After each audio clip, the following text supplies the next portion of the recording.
ഇന്ന് നമുക്ക് Mangalore style prawns ghee roast try ചെയ്ത് നോക്കാം. അതിനായിട്ട് ഞാൻ ചെമ്മീനിലേക്ക് കുറച്ച് ഉപ്പും മഞ്ഞൾപ്പൊടിയും മാത്രം ചേർത്ത് മാരിനേറ്റ് ചെയ്ത് വെക്കുന്നുണ്ട്. ഇനി ഇതിലേക്കുള്ള മസാല തയ്യാറാക്കാനായിട്ട് മല്ലി, കുരുമുളക്, നല്ല ജീരകം, പെരിഞ്ജീരകം, ഉലുവ ഇത്രയും ചേർത്ത് നന്നായിട്ടൊന്ന് വറുത്തെടുക്കാം. ഇത് നന്നായിട്ട് തണുത്തതിന് ശേഷം നമുക്ക് ഇതിലേക്ക് കുറച്ച് വെള്ളത്തിൽ കുതിർത്ത് വെച്ചിരിക്കുന്ന കാശ്മീരി മുളകും പിന്നെ കുറച്ച് വെളുത്തുള്ളിയും അണ്ടിപ്പരിപ്പും ഒരു കഷ്ണം പുളിയും കൂടെ ചേർത്തിട്ട് നന്നായിട്ട് പേസ്റ്റ് പോലെ അരച്ചെടുക്കാം. ഇനി ഒരു പാനിൽ കുറച്ച് നെയ്യ് ചൂടാക്കി അതിലേക്ക് നമുക്ക് മാരിനേറ്റ് ചെയ്ത് വെച്ചിരിക്കുന്ന ചെമ്മീനിട്ട് ഒന്ന് നന്നായിട്ട് വേവിച്ചെടുക്കാം.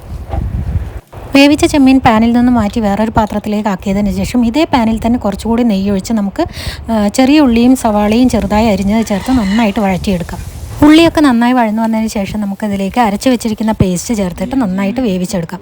അതിനുശേഷം ഇതിലേക്ക് നമ്മൾ വേവിച്ച് വെച്ചിരിക്കുന്ന ചെമ്മീനും കൂടെ ചേർത്തതിന് ശേഷം നന്നായിട്ട് കുറുക്കിയെടുക്കാം.